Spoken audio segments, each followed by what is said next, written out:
আমাদের আজকে সলিউশন পর্ব হচ্ছে দুইটি ইন্টিগ্রেশন। তো প্রথম ইন্টিগ্রেশন আমরা এখন সলিউশন করব। তো লক্ষ্য করো কীভাবে সলিউশন করতে হয়। আমরা এখানে দেখো √3x সমান আমরা সেক থিটা ধরে নিলাম। তাহলে x সমান আমরা পাচ্ছি x সমান পাচ্ছে কি 1/√3 সেক থিটা। আমরা পেলাম, দেখো আমরা এখানে লিখছি ধরি √3x সমান সেক থিটা এই অঙ্কটার জন্য। তো x সমান 1/√3 সেক থিটা। তো এখন যদি আমরা ডিফারেন্সিয়েশন করি তাহলে এখানে পাচ্ছি 1/√3 সেক থিটা। সেক থিটাকে differentiation sec theta tan theta d theta হয়। আবার এখানে দেখো এখানে আছে কি √3x সমান সেক থিটা, অতএব কস থিটা সমান আমরা পাচ্ছি কস থিটা সমান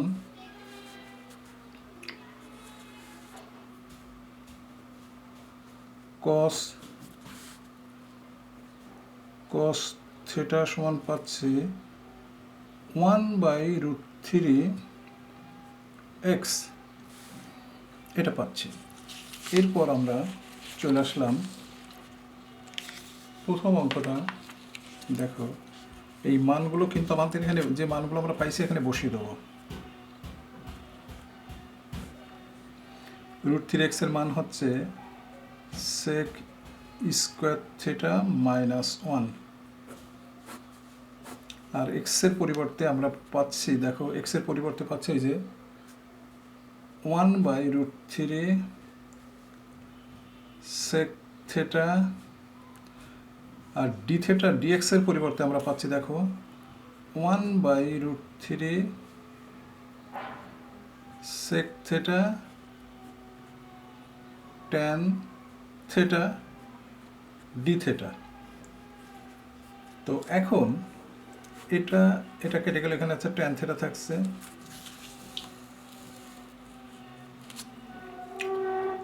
উপরে থাকছে দেখো সেক স্কয়ার থিটা -1 সমান হচ্ছে ট্যান স্কয়ার থিটা। তো ট্যান থিটা হলো,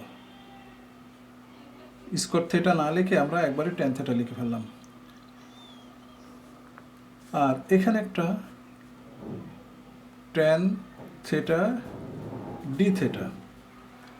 এখন অঙ্কটা কি হচ্ছে, এখন অঙ্ক হচ্ছে tan square theta t theta. যেহেতু ট্যান স্কয়ার থিটাকে ইন্টিগ্রেশন করা যায় না, সেই জন্য আমরা কি করছি sec square theta -1। Tan square থিটার সূত্র হচ্ছে এটা। তো সেক স্কয়ার থিটাকে ইন্টিগ্রেশন করলে আমরা পাচ্ছি কি ট্যান থিটা, আমরা পাচ্ছি tan theta -theta plus C. তো এখন আমরা একটা ছোট্ট ত্রিভুজ এঁকে পাইছিলাম, দেখো কস থিটা সমান পাইছি 1/√3, কস থিটা পাইছি 1/√3x। অতএব থিটা সমান দেখো, অথবা আমরা এটা সেক থিটা লিখতে পারি যে সেক থিটা সমান ছিল √3x, অতএব থিটা সমান সেক ইনভার্স √3x। আর ট্যানের বদলে দেখো এখানে কস থিটা সমান 1 আছে আর অতিভুজ আছে √3x, তাহলে 8² - 8² অর্থাৎ √3x² মাইনাস, দেখো লম্ব হবে 8² - 8² অর্থাৎ অতিভুজ স্কয়ার -1² সমান লম্ব। তো এই ট্যান থিটা সমান লম্ব বাই ভূমি। তাহলে আমাদের মূল অ্যান্সারটা আসছে এরকম, দেখো ট্যান থিটার বদলে আমরা বসা দিতে পারি x² -1, আর থিটার বদলে বসাবো এই যে sec inverse √3x sec inverse root 3x plus C. এটি হচ্ছে আমাদের নির্ণয়ের সলিউশন।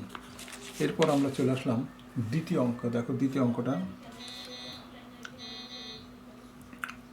এই অঙ্কটা আমরা কিভাবে সলিউশন করি সেটা লক্ষ্য করো। 2 নম্বর অঙ্ক, x সমান আমরা tan থিটা ধরে নিলাম, tan থিটা। তাহলে ডিফারেন্সিয়েট করলে কি হবে, dx, দেখো dx সমান sec square theta d theta. তো এখন আমরা মানগুলো বসে দিলাম, 1 tan স্কয়ার থিটা প্লাস 1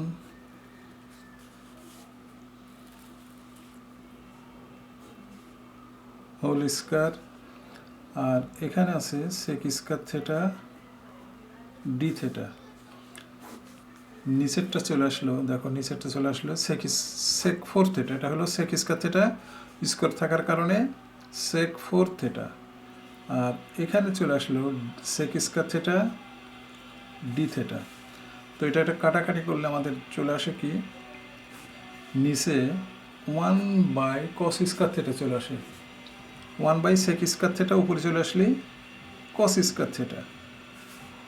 তো আমাদের এখানে লিখলাম cos square theta d theta, half গুণ করছি, হাফ গুণ করে এখানে 2 নিলে সূত্র পড়ে গেল 1 plus cos 2 theta, cos 2 theta d theta. এখন এটাকে ইন্টিগ্রেশন করলে কি হচ্ছে, এটাকে ইন্টিগ্রেশন করলে যেটা পাচ্ছি সেটা হচ্ছে এরকম,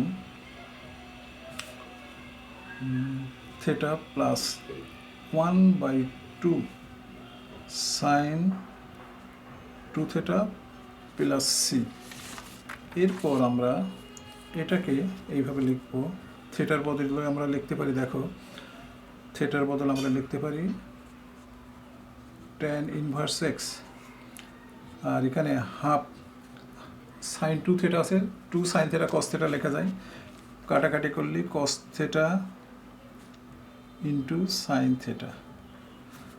তো এখানে tan ইনভার্স এক্স, cos থিটার মান 1/x স্কয়ার প্লাস 1, আর সাইন থিটার মান x/1 plus x square root plus C.